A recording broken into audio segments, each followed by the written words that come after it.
LCBN television broadcasts 24/7 on UK Freeview Channel 271, Roku TV, Amazon Fire TV, Android TV, Apple TV, Google TV, See Love World, LCBNTV.com, LifeComTV.com.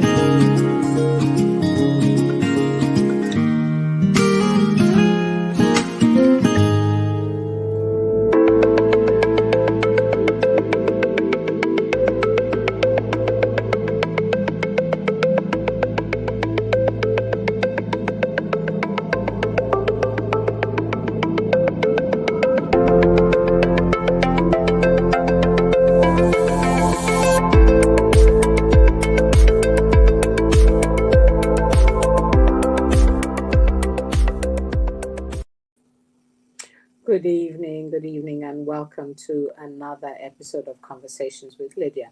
We all have something that we are struggling with, but most of the time it's internal. Nobody can see it, but it's different when you've got something that everybody can see and you're the one who's carrying it. We're going to talk about disability this evening, what it feels like, how the challenges have been, what the victories are, and how life can be thriving with a disability. So if you join me as I welcome Pastor Naomi.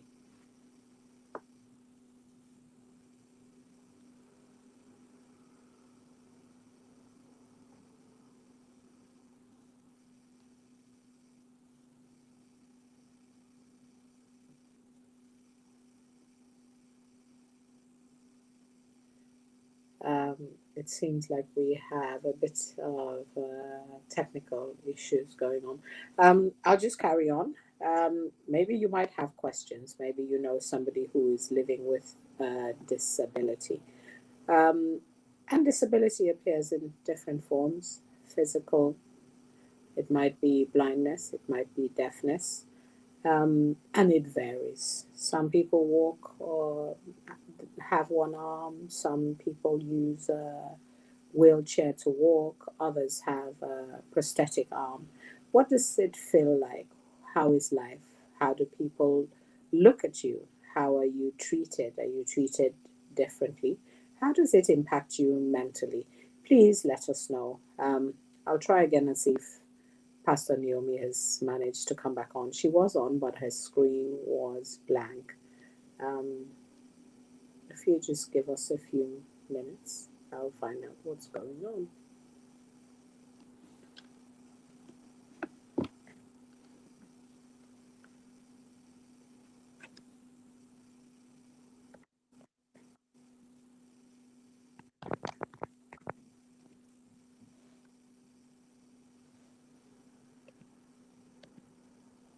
Okay, I think we're going to pause to find out if she's going to be able to come on live or if we are going to go with a different twist this evening.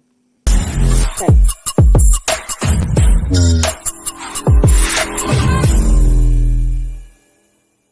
LCBN television broadcasts 24/7 on UK Freeview Channel 271, Roku TV, Amazon Fire TV, Android TV, Apple TV, Google TV, See Love World, LCBNTV.com, LifeComTV.com.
child of God, approved of God, favored of God, favored, I'm chosen of God. All that you see, all that I have, all that I have, all that I am, that I am, what I've become, where I'm going, is because of God. Oluwa Jesu, Oluwa Nagode, Oluwa Sibonga, Oluwa Mibo, Oluwa Wese, Oluwa Dalu, Oluwa Eshe, Oluwa Jesu, Oluwa Jesu, Oluwa Nagode, Oluwa Sibonga, Oluwa Mibo, Oluwa Wese, Oluwa Dalu, Oluwa Eshe, Oluwa Jesu.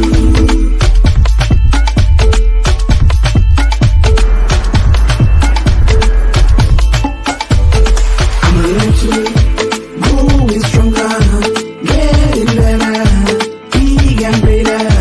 I'm marching forward, moving upward, going higher, flying higher, stepping higher. It's because of God.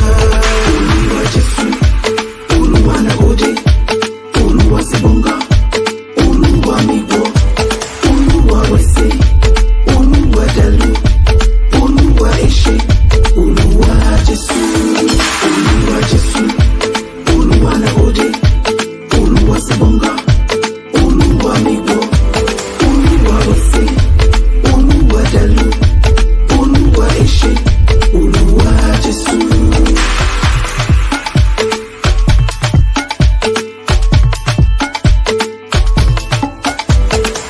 It's not by might, it's not by power, it's not by words, but by His grace. It's working for me, it's flowing for me, it's raining for me, it's shining for me. I'm living for God, I'm living for Christ, I'm living for God, I'm living for Christ. Oluwa Jesu, Oluwa Nagode, Oluwa Sibonga, Oluwa Mibo, Oluwa Wese, Oluwa Dalu, Oluwa Eshe, Oluwa Jesu, Oluwa Nagode, Oluwa Sibonga, Oluwa Mibo, Oluwa Wese, Oluwa Dalu, Oluwa Eshe, Oluwa Jesu.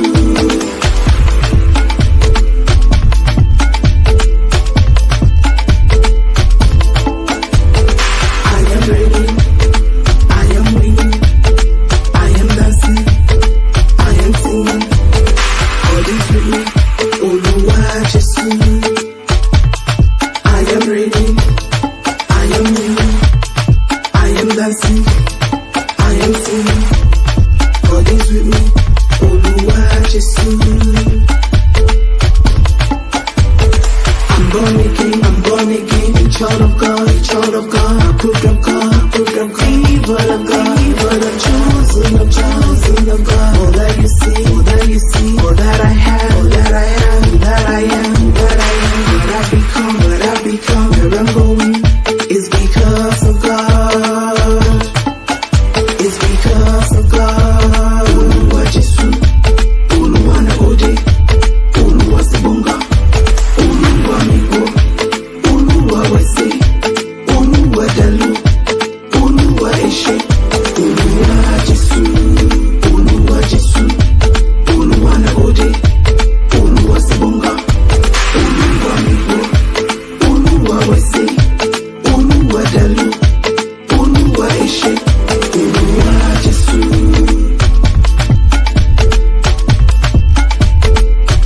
Right.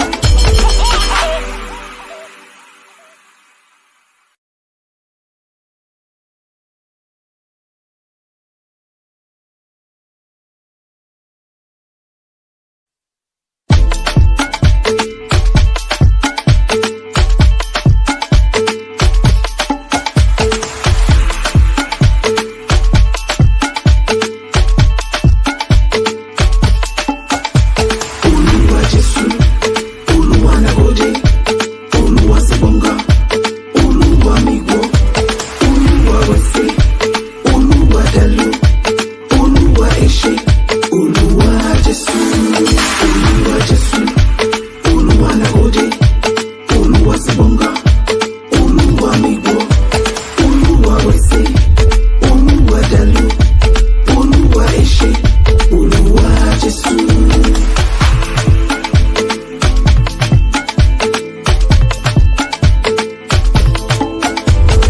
I'm born again, child of God, approved of God, favored of God, I'm chosen of God. All that you see, all that I have, all that I am, what I've become, where I'm going, is because of God. Oluwa Jesu, Oluwa Nagode, Oluwa Sibonga, Oluwa Mibo, Oluwa Wese, Oluwa Dalu, Oluwa Eshe, Oluwa Jesu, Oluwa Jesu, Oluwa Nagode, Oluwa Sibonga, Oluwa Mibo, Oluwa Wese, Oluwa Dalu, Oluwa Eshe, Oluwa Jesu.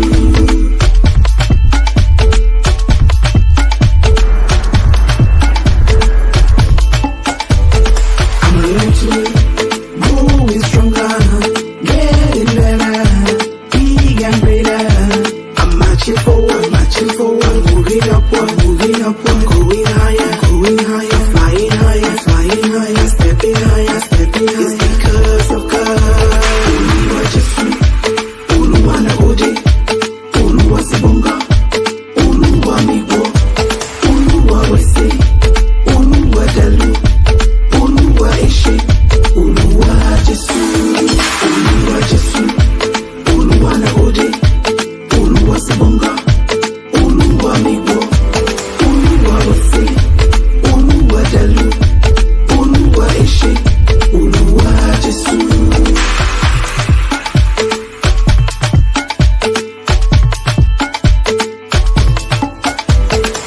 It's not by might, it's not by power, it's not by words, but by His grace. He's working for me, He's flowing for me, He's raining for me, He's shining for me. I'm living for God, I'm living for Christ, I'm living for God, I'm living for Christ. Oluwa Jesu, Oluwa Nagode, Oluwa Sibonga, Oluwa Mibo, Oluwa Wese, Oluwa Dalu, Oluwa Eshe, Oluwa Jesu, Oluwa Jesu.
future leaders, our hope, our seed. Please join me as I welcome Rachel. Good evening, Rachel. Welcome to... Hello. Lydia. Hi, Rachel.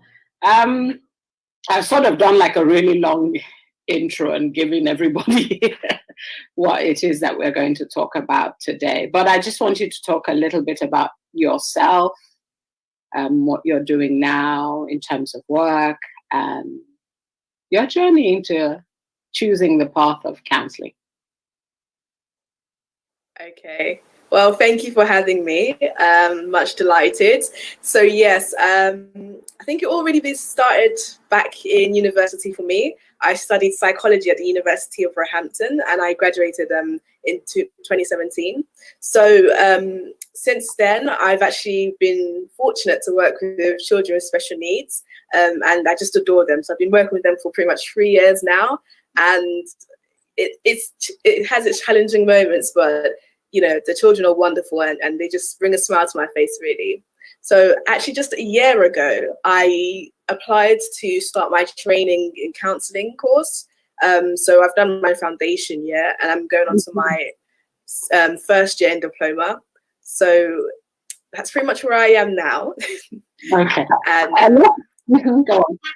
Let's talk a little bit about the young, well, they're not babies that you look after. I know you're very passionate about them. So talk about a bit about them, because they're not your average 3 to 5 year olds that you look after. Not only look after, but sort of give skills. Talk about a bit about them. So yes, I work in a special needs school, so it's built exactly for the children and their range of needs. So I spent about 2 years working with children age pretty much 5 years old, so the reception class, so 4 and 5. And they have a range of disabilities, from cognitive to verbal to physical needs. So mostly the class is made of autistic children. And there's probably like 13 in the class. It used to be 10 or 13 in the class. So, you know, it is a school, but it's not very hardcore like your average mainstream school. So it's not like math, science, and English. Sometimes with the children, it's learning the simple things like tying your shoelaces, saying please or thank you. Some of them who are verbally, they don't use their words, basically. So for them, it may be helping them point to a picture to express, you know, what they need. So for communication purposes. So that's pretty much, I work with them. So it's just the basic skills, really, and play, cognitive skill, play skills, and other things, really. So it's not very hardcore like a mainstream school. It's very gentle, so to say. But for them, it's hardcore. Yeah. Oh, yeah. So yeah, for a normal, no, I don't. Excuse me for using the word normal. An average 5-year-old, they would be learning their alphabets, how to spell their names, writing 1 to 10. But for these sort of children who are special, it's sort of learning basic skills. And for some of them who can't communicate verbally, it's about them learning how to express themselves so that others around them can listen to them. And how do the parents sort of, you know, you get this bundle of joy, and then you're expecting that, you know, at some point they wouldn't need you at 5, you could just leave them in school. But these children need quite a lot of attention and care. And there's a lot of detail, I think, that goes into looking after them. So you have to be really skilled in listening, hearing, and be very intuitive as to what the child is trying to say. So you've had some training, you know, before, a whole degree of training. So how do you now help these parents who come with their little ones, who I'm sure that they're quite anxious and worried about them being in school and settling? So sometimes it's, I mean, for me as well, I sort of just I just got into the job. I just needed a job during university, and I was just placed in a special needs school. So it's very like wow for me, to me as well. As for the parents, there's this poem called "Welcome to Holland." So it actually expresses that parents, during the pregnancy stages, they're all expecting a mainstream child. A child will go to nursery, reception, primary school, secondary, college, university. They have all these expectations on their unborn child, which is quite, it's normal, like for mainstream children. And then a few years down the line, they find out their child has a diagnosis. So for some parents, it's a big shocker, as it would be. It's a big shocker for them. And again, they wouldn't know how to sort of deal with their child, especially children who express challenging behaviors of biting, kicking, fighting, just not eating. That must be so taxing. I've worked with a child who doesn't eat like food like we do, like normal food. He drinks the formula milk. So for such parents, it's just, they wouldn't even know what to do. So sometimes we find ourselves actually educating the parents of how to sort of communicate with their child. So it may be as simple things as not saying no, or not giving into their requests, or not repeating certain things or certain behaviors. So for it's actually almost like a double job, working with the young person and working with their parents as well. But it's very rewarding in the end. And it sounds like you're really enjoying something that you sort of fell into or was given to you.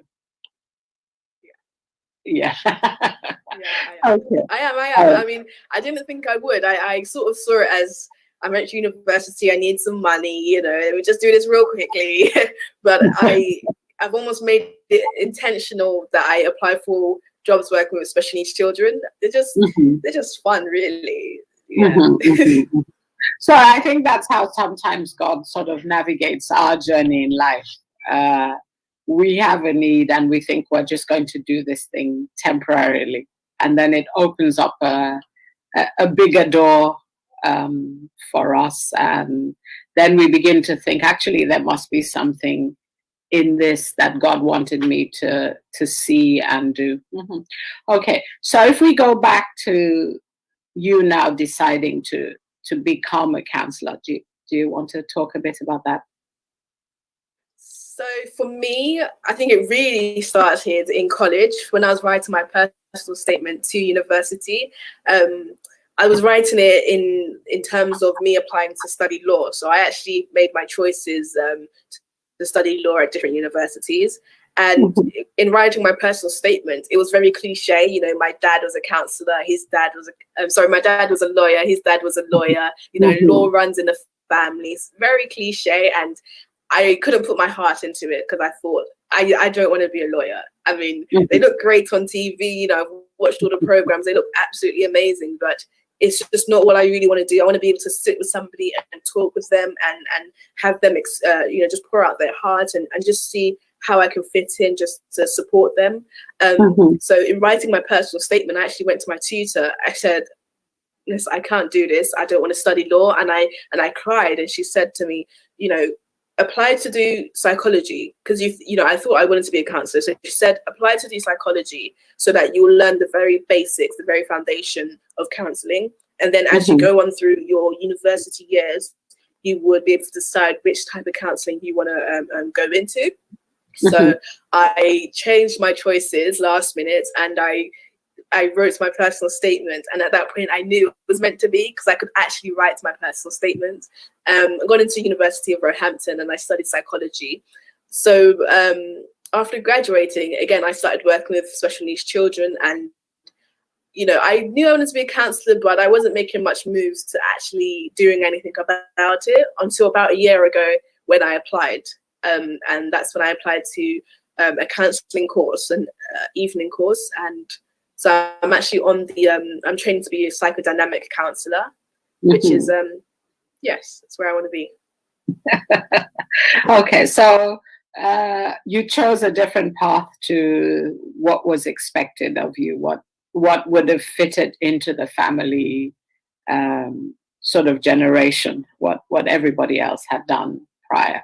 Okay, I think initially when I first started to train, we assumed actually that young people didn't have enough life stories to train. You know, we used to imagine that you know, most people would be older in the class who'd had quite a journey in life. And I think even we did interviews that were based on our personal experience. So you had to have quite a lot of, you had to have had a good, you know, I don't want to use the word traumatic story, but you didn't have the run of the mill, everybody, you know, mom, dad, and everybody healthy kind of family to go on the course. But now I think increasingly we're seeing younger people in training, like yourself, younger people doing a work with their generation. Yeah. So how do you think that the you know, young people like yourself, the youth can benefit from counseling? So needless to say, I completely agree that young people can actually benefit from counseling. You don't have to wait until you're old, in your 40s and 50s, before you go to counseling. So for me, as a young person, I sort of, it was at looking at my life, I thought that actually I need to do something, and wait, I'll take that again. So I think young people can benefit from counseling. Needless to say, I think that it's something as important as going to the hospital for a checkup, medical checkup, or going to the dentist to check out your teeth, or even going to the bank and talking about your finances. I think young people, you know, the stigma around counseling, you know, it's being a shrink, or it's being for people only who have really had a really traumatic childhood, like he mentioned. It really needs to be put away, because counseling, you know, get it while you're young, have it while, you know, while you're still young, your 20s, in your 20s, you're still moldable. It is really beneficial, and young people would benefit from it, again, because they won't grow up to be 50 with childhood traumas, or they won't grow up to, it's not just about traumas in itself, but also in molding yourself and shaping yourself, shedding away things that are like a baggage and heavy to you. Young people, you know, they can sort of go on from their 20s with a clearer mind when they get counseling. So I think it is definitely beneficial. It should be as simple as going to the dentist, going to the bank, going shopping even, you know, so. Okay, because we, you know, I think there are two strengths or two arms to counseling. Some of it is, yes, when people have suffered quite traumatic events in their life, and then the other arm where they're dealing with making a decision, struggling with low self-esteem, for example, struggling with even decisions what to do, just like in school when they have the career counselor, yeah, who sits with you and sort of explores what your options are, helps you make a decision, which might actually be, I don't want to use the word against, but against maybe what your family want, what you thought would lead you on a financial reward. So the school counselor or the career counselor actually is supposed to sit and figure out with you what career would be best fitted to not only your personality, but what will give you fulfillment, what will give you job satisfaction. So sort of marrying the two. So a lot of times young people can, in the same way they will go to the career counselor, either at uni or in school, to find out, you know, what's the best fit for me, because that person, just like they did with you, sat with you, helped you actually make a decision that was best for you in the long run. So sometimes counseling can do that.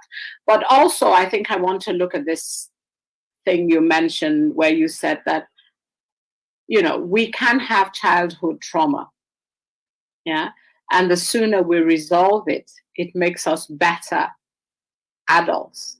So instead of turning 50 and you're still with something that happened with you, to you when you were much younger, if you sort of resolve it in much younger in your sort of earlier part, when you're still maybe in your 20s, then you make a better decision for marriage, you make a better decision for your career, you make a So how do you think it's different when somebody like myself is talking to somebody like you?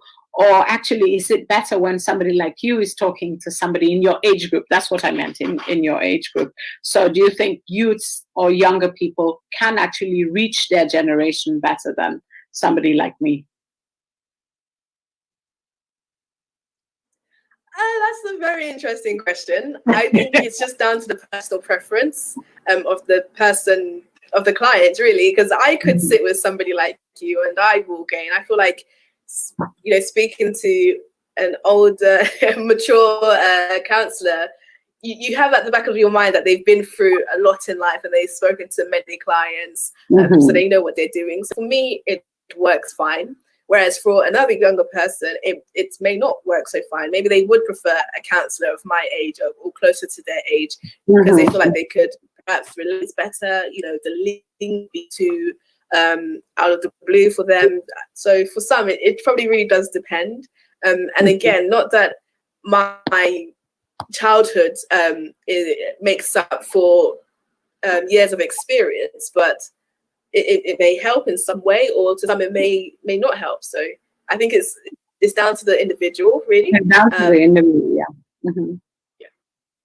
no, I think sometimes, you know, when it can work because the younger person, they feel sometimes gets them, so this person who might look like a mom or an auntie may not understand me fully. So I need somebody who is on, as you guys will say, on the level, who is on my level to reach out to. So sort of looking at that and let's bring church into it, because I know you're involved in the church that you attend regularly. And I think when I asked you about the bits of paper behind you just before we logged on, you said, "Oh, they're actually scriptures." So, I you know, I can say that your faith and sort of waking up and seeing the word is important to you. So let's sort of bring that into, you know, counseling, the church, the youth. How do you think that would be useful? Because sometimes I think in the body we're not quite what's the word I want to use? Quite our understanding of what counseling is and its help, you know, is sometimes misunderstood or not completely understood. So how do you think that it can be relevant to the youth? It can be relevant to the body of Christ in general.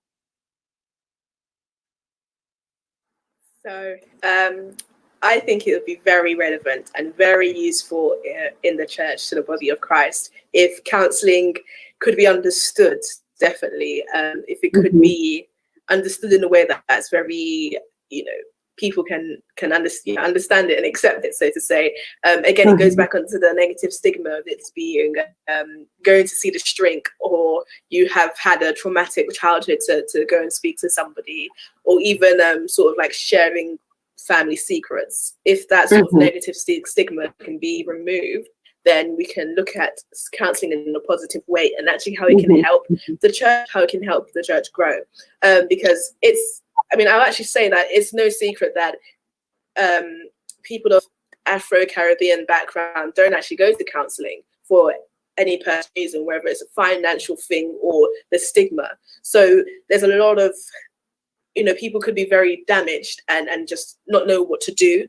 People could speak to somebody but not knowing how to go about it. And then we continue in this manner, and we, you know, raise the next generation in this manner, that you don't speak about your personal feelings or you pray, which is not a bad thing, but it's also a good thing to speak to somebody. And even God can speak through the counselor. So it's not a bad thing to appeal to somebody. So if the church can redefine the sort of counseling and understand it as a positive thing, it can be very beneficial for everyone, really. because you have the young ones who are feel free to express themselves, who they feel that there's somebody in the church, whether a church auntie or church uncle, they can actually go and speak with. And then you have as well who probably wouldn't go outside to see a counsellor, but they can speak to maybe one another or speak to someone older than them and also get that release. Okay. So do you feel sometimes when young people can go to the church auntie or uncle, so that's somebody that they can relate to, who they feel familiar with, who they feel safe to, who sometimes they go to their house to hang out, for example. Now, do you think that they hold sort of the confidentiality barriers, or do you feel that actually if let's just answer that first, and then we'll move on to sort of a better way of doing it. How is that different? So why would I need to go to a counselor when I can go to a church auntie or uncle and tell them my stuff? What's the difference?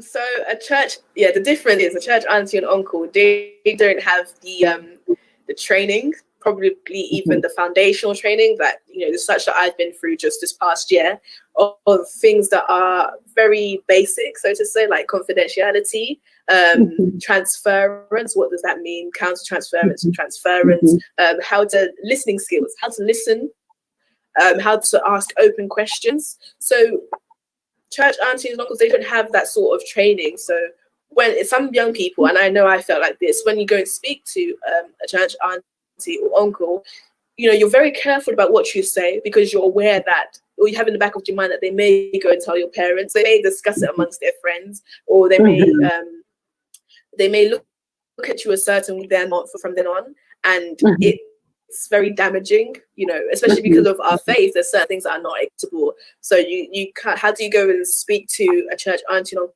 that you're having lust, for example, which is very it's not great, or that you're sexually and not expect that person to look at you funny from there on. So that's a big difference. Even though I may not have anyone to talk to, and I may really just need to talk to somebody, I have at the back of my mind that the church auntie is probably going to look at me funny from here on, or is probably going to give me a Bible scripture to meditate on. And as wonderful as Bible scriptures are, they're not a plaster. They're not like a blanket just to cover things up. They, it needs to be dealt with, properly, like cleaning a wound. You really need to clean the wound and apply some antiseptic and then put the bandage on. You can't just, put on a bandage straight away. Whereas when you go to a counselor, whether it's a worldly counselor, so to say, or a Christian counselor, they are applying the very basic of their training, and there's a lot of confidentiality. So I have a counsellor in St. Albans. I don't know this person from anywhere. I found them on the internet. I'm most likely never going to bump into them again in my life. We would just probably never bump into each other. So I have the confidence to speak with her and say whatever I want to say and really express myself, because I know that this person is not going to go and speak to my dad about my situation. This person, I'm never going to bump into them at the shop. So I'm pretty okay with that. So there's a big difference as well. And I know that this person would ask me open questions to sort of understand how I'm feeling and try and uncover really what I'm trying my heart probably not to say, or I don't know how to feel. Whereas a church auntie and uncle, they may just say, oh, don't worry about it. This is very normal. Everybody feels like this. Maybe not even listen to the individual, because maybe they ain't got the time, they ain't got the experience, they're not being paid, to be honest. So there's big differences, really. Okay. So you've mentioned quite a lot of key things. 1, confidentiality.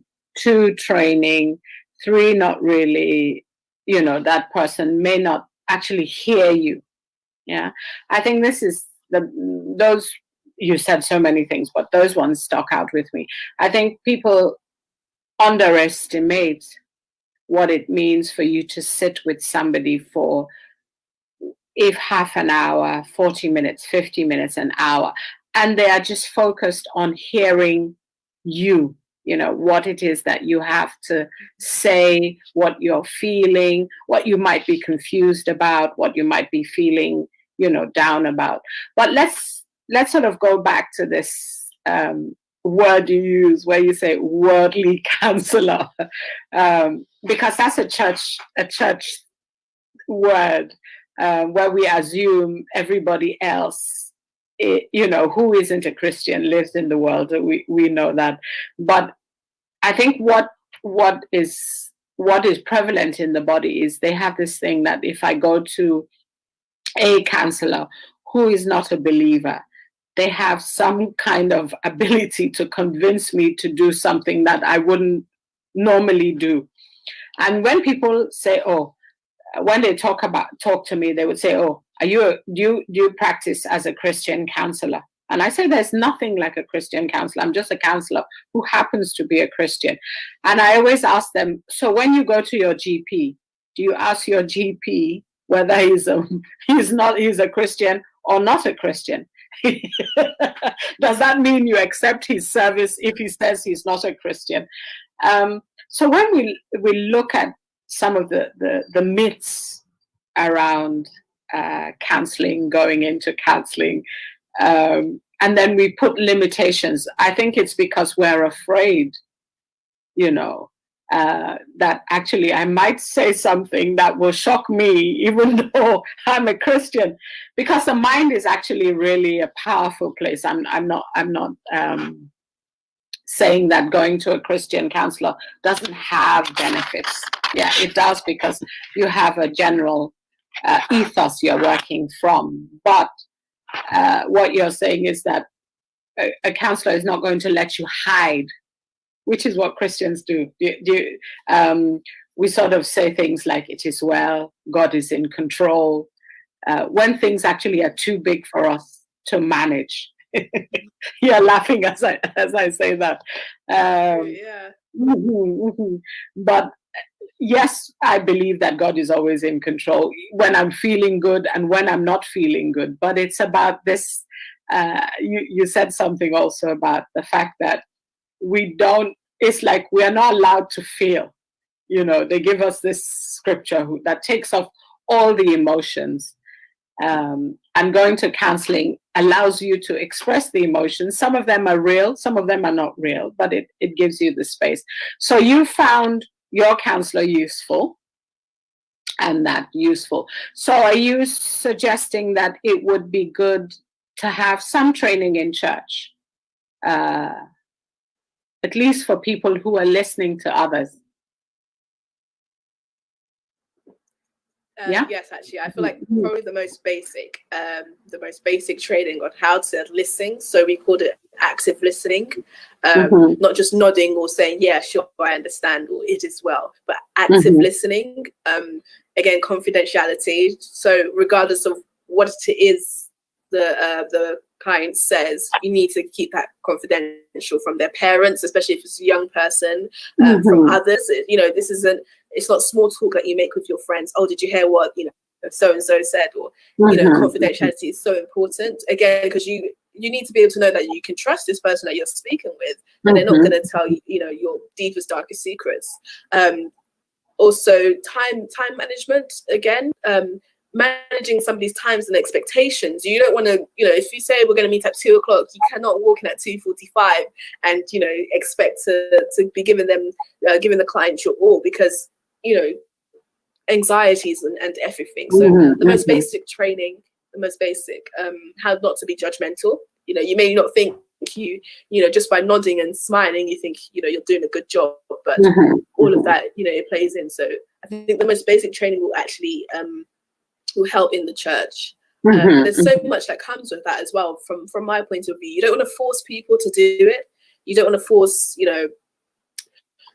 people to take this training, because if you do, they're not going to appreciate it. They're not going to actually use it. They're just going to be like, okay, yeah, I've done it. Let's move on. So finding people who actually want to be those sort of figures in the church, again, because most likely from the church, it's not a paid role.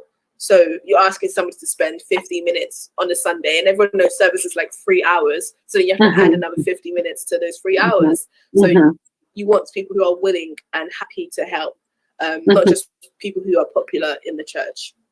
So it's a good start, a lot of that. Okay, so I think one of the things also you mentioned is this hearing this information and then it impacting the person. So either they judge, or you use the word we used in counseling a lot, which is the transference. So they begin to act out something they've heard. So even if they don't share it with another person, they might think, say it's a young man now who goes to a church auntie now, and he's talking about loss, and the church auntie has young, not daughters, maybe his age mate. He sees her like a somebody he can trust. He's now talking about what he's struggling with, and then all of a sudden she may not share it with anybody, but then she begins to be very extra protective around the daughters, isn't quite open for him to come round as he used, or wouldn't leave him in the house now. So there is something that she said that he has said that is resonated with her, left with her, and now she's acting out. That's, I'm just explaining what we call transference and counter-transference in case people don't sort of understand. So what you are saying is, actually, if we have people who are prepared to have a listening ear, they're prepared to give up an hour of their time. These are the people the church could or should identify, offer to give them the training. And then there's somewhere where people, young, whether they're young, they're old, can go and access, that listening ear. I won't necessarily call them full-time trained counselor, but at least they have the basics to hold that person. What if the counselor, not the counselor, what if this person who is in this sort of listening ear team realizes that actually what this person is talking about needs more? It's much bigger than, their own training. What do they now do? Well, if it was like a full-time counseling role, they would, refer to somebody else. But being in a church setting, perhaps they could refer to the pastor or maybe another pastor, maybe not the senior, but another pastor. I mean, it's a start that they've recognized that they cannot contain. So we'll say the client, it's a positive start, because at least the client or the young person has been able to express something, and now they know somebody's listening. Even if it's a referral, they know that they can actually speak and somebody will listen and something will be done. It's not, they don't have to hold it in on themselves. But again, having that ladder or that referral step is a positive thing as well, and something to be considered. Who can I sort of pass this on to? Again, in confidentiality, you don't just want to pick a pastor or so who's popular in the church or who's available. You want to be very sensitive about the matter. So if it was a young girl expressing something that's happened to her, you may not want to pick a man. You may want to pick a woman, a female pastor or whoever. So to be sensitive, but also to know what to do next. Yeah, and I think that's something that we all need to learn, whether we're counselors or just in this listening ear group, that when something is beyond us, then we reach for help. I think I'm using that to say that even counselors have counselors, we have supervisors, and we know when a client sometimes comes with things that are beyond our scope, we say to them, you know what, I will refer you to a colleague who's a specialist in this area. And then we sort of lead them on, in that direction. So the church should, I guess I sort of got you to do that. If somebody in the group feels, wow, this is beyond me, then to go to pastoral care. But also then, in addition to that, because the pastor will pray, they might actually then have to seek outside intervention. So they might contact another counselor or a fully qualified counselor who specializes in whatever trauma that person has said that they've experienced, so that they're covered in prayer by the pastor. But then we are doing something else also to help the person deal with what they have suffered.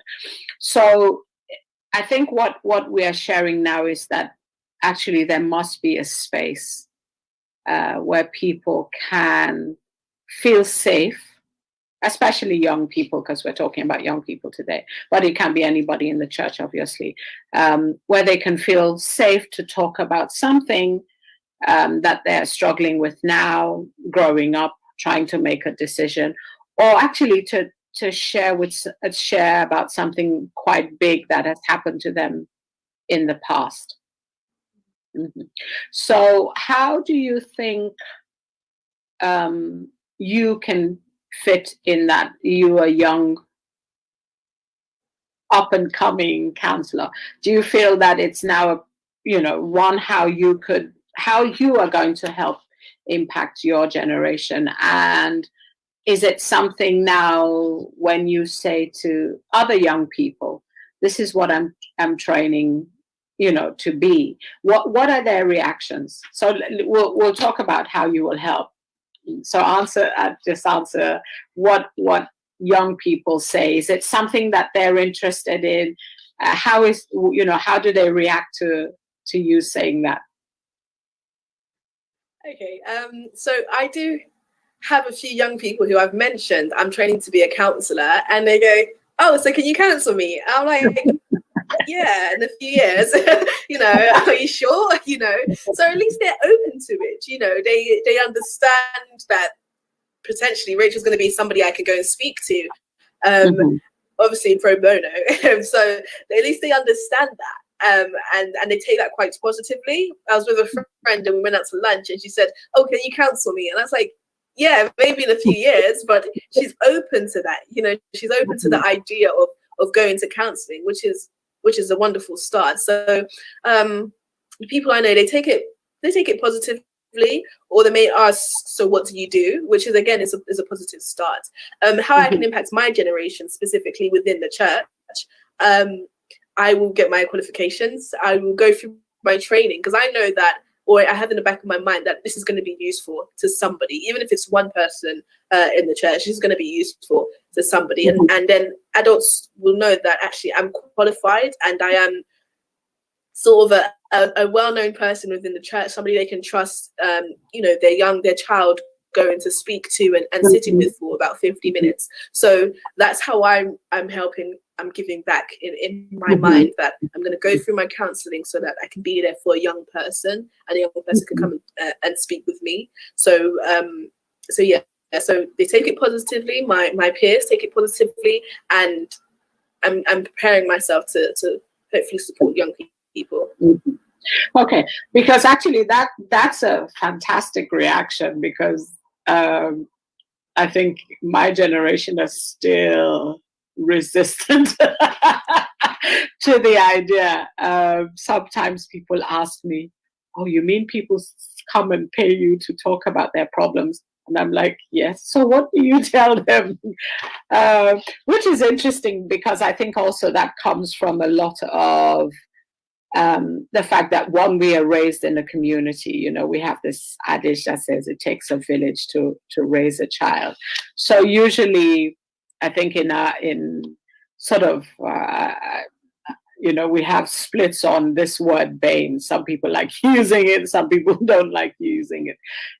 In sort of the Black or ethnic minorities, where we rely on the community. Yeah, we have this community feel that there is somebody who to share your problems with. So why would you take it out to a stranger? But then also on the converse of some of those good things is that then we can have a lot of secrecy and a lot of shame that covers, we're now into covering. And I think the stigma on mental health still continues, for us.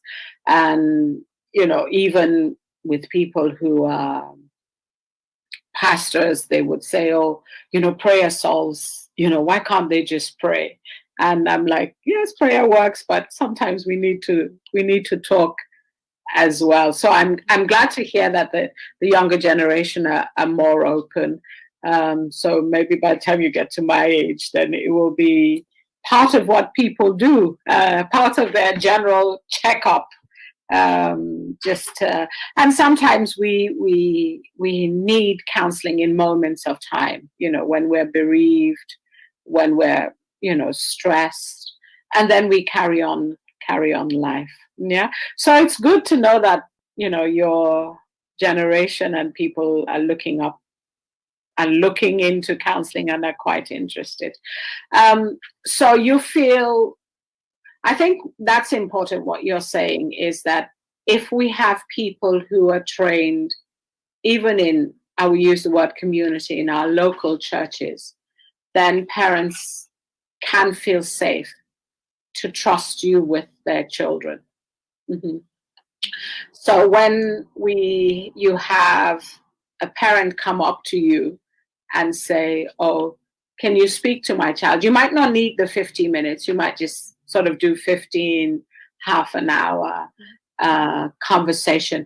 How would you, because you can do that now without necessarily being qualified. You can listen and sort of get a little bit of what the child is struggling with. How do you think you can manage boundaries? Because that will be a challenge. Yes. So boundaries is much easier when you travel out to see your counselor. You read the document, you sign it, and then of course with time boundaries, you come in at a certain time and you leave at a certain time. In my mind, I would be very clear and sort of bring the same expectations even within an informal church setting, so to say. I would still let the person know that this is your time slot. You have 15, 30 minutes. I expect you to be present. If you miss the time slot, then that's it, because you also want to set these expectations out. You don't just want to sort of throw caution to the wind and let them come in and out as they please. And within boundaries as well, I will again explain to them confidentiality, that whatsoever you tell me is safe with me. I'm not going to tell your parents. I don't feel like I need to report anything to your parents, and I will let your parents know that I'm not going to report to you. That's part of the service I'm offering to your child, is that confidentiality. There on boundaries again, and also we can discuss on expectations, what the young person wants to get out of these sessions, and what my expectations are for the sessions. So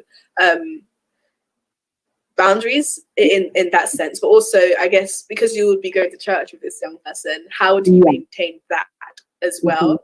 That would be interesting. It would be completely different and a different environment. I'm not going to bump into my counselor in St. Albans, but I will bump into this young person at church. And I don't want them to feel uncomfortable again with the transference and counsel transference and whatsoever they discuss to me. I'm not sort of, I pray I don't start looking at them funny, even in a jokey, sarcastic way. I don't know. So I really don't know, because it's almost too easy to sort of, look at them. Even, you may not be looking at them funny, but they may think that, oh, she's looking at me funny, or she just roll her eyes at me. Was it something I said? I don't want any young person to feel that. How do you manage that when you see them every Sunday and Wednesday? Okay.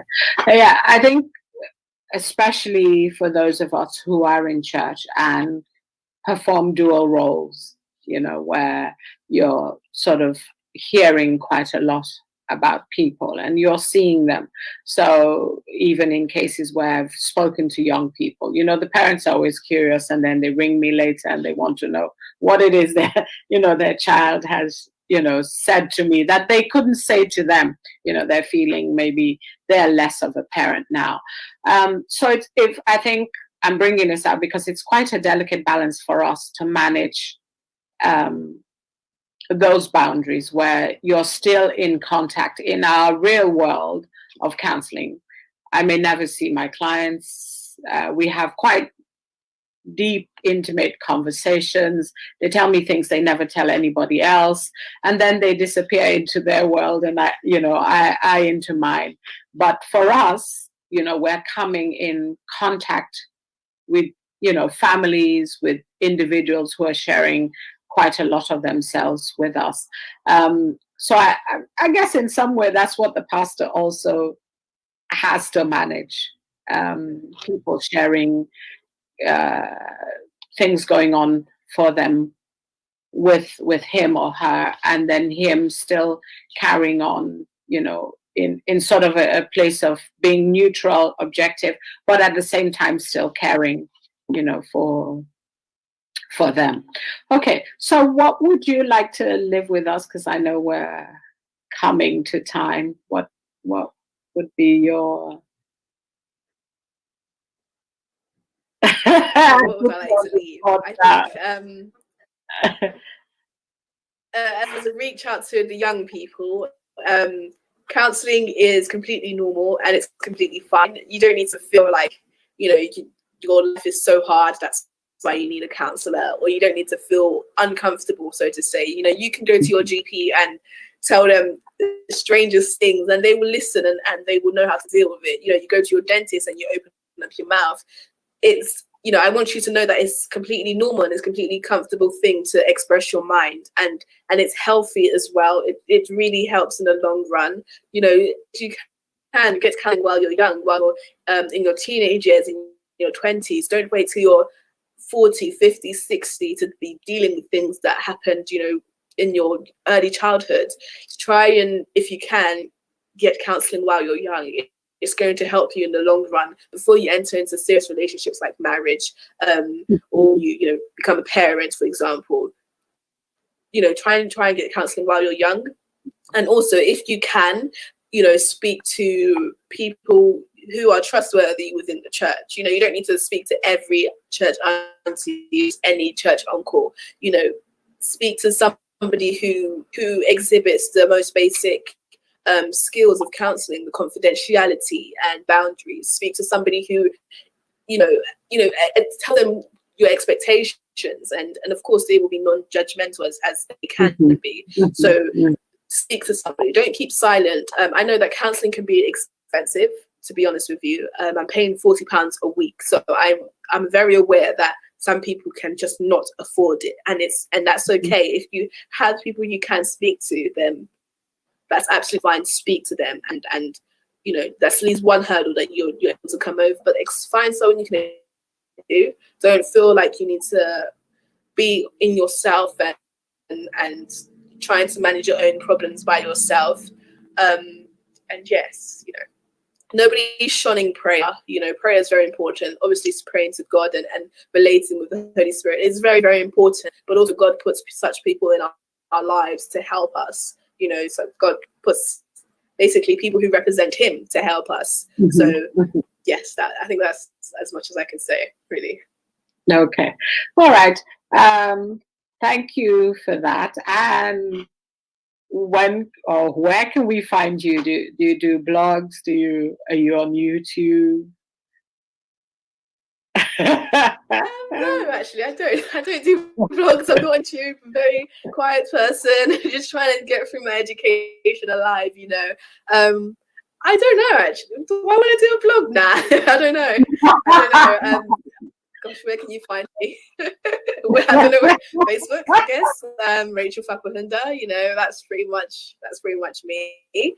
And I would be honest. I don't feel in the place to sit down and speak with somebody. I feel like I'm probably not educated. I don't know. I feel like there's high expectations, and I really don't want to mess up somebody's life. It reminds me of when I was learning to drive. I think the first day I got into the car, my teacher just told me it was a manual car, so he told me how to start the car and put it into first gear. Then off you go, and I was like, go to where? I can't drive. I don't know how to do this. You've just spoken me through like the very basics of driving, and you're telling me off you go. I don't want to wreck somebody's life. But I'm open to learning. It's very, very important to me, and I'm very passionate about it.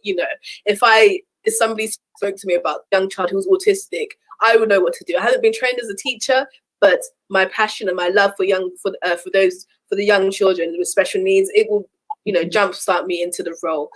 So you can speak with me. It'll be great if we don't know each other. That would be absolutely wonderful. Then we can keep the boundaries and everything.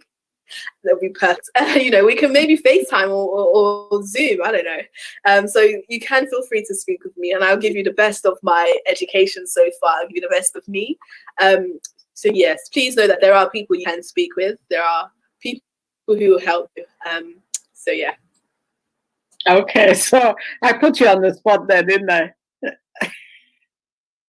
Just a little bit, yeah. So I'm sort of pushing you and egging you out there. So are we going to get a blog soon? No, I'm teasing. I wouldn't even know what to write. I really have no material. I'll think about it. I don't know. Maybe not. Probably not. But I'll let you know if anything. No, I think loads of young people, or even their parents, might be watching. Will be watching and think, okay,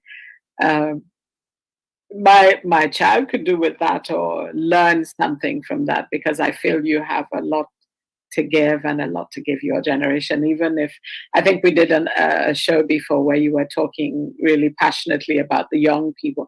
So somebody who's young, who's just had a baby, who has special needs, can reach out. A young person who is feeling a little distressed can also reach out to you. So hence by putting you out there.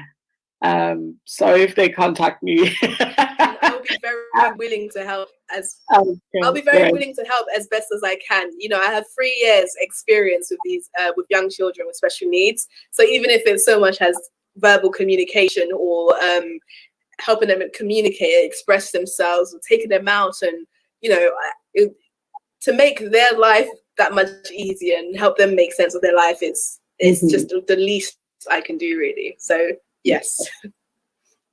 All right. Thank you, Rachel. Thank you for allowing me to put you on on the spot there. And we look forward to hearing and seeing more of you.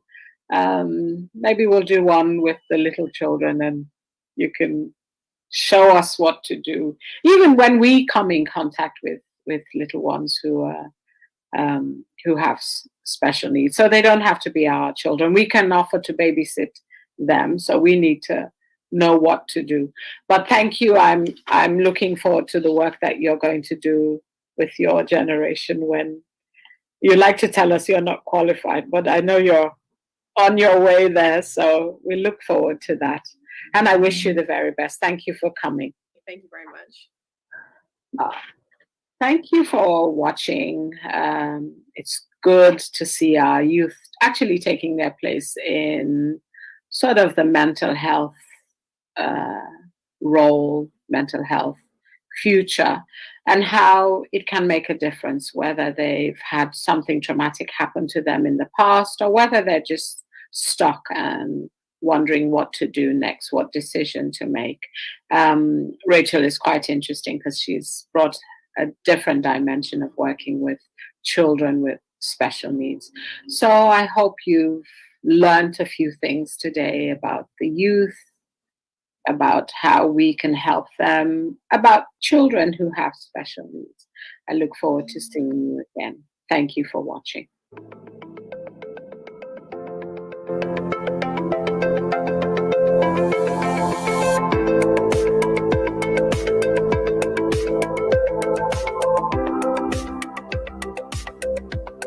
LCBN television broadcasts 24/7 on UK Freeview Channel 271, Roku TV, Amazon Fire TV, Android TV, Apple TV, Google TV, See Love World, LCBNTV.com, LifeComTV.com.